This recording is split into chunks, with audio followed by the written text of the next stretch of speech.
DXDC Radyoman Report. Motivated o inspired ang mga atleta sa Davao Eagles sa nagpadayon karon nga Palarong Pambansa 2023 sa Marikina City. Diin otomatikong madawat sa mga atleta ang ilang cash incentives oras nga sila makakuha og medalya. Sa interview sa DXDC RMN Davao kang Deony Ferolino, Davao City Division Sports Officer sa Palarong Pambansa 2023, iyang gibutyag nga automatic nga madawat sa gold medalist ang 25,000 pesos, samtang 5,000 pesos sa silver medalist ug 3,000 pesos sa bronze medalist. As of August 2, 2023, kapinapulo na ang nasakmit nga gold medal sa mga atleta gikan sa Davao Region.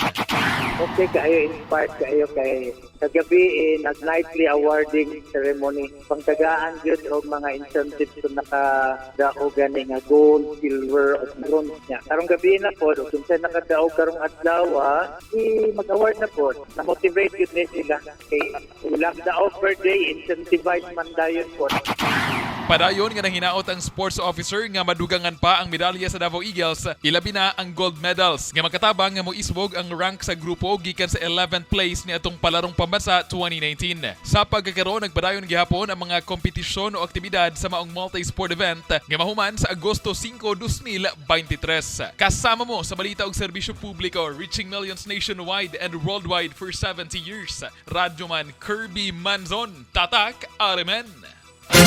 RMN News, Diretso Balitang Metro Davao.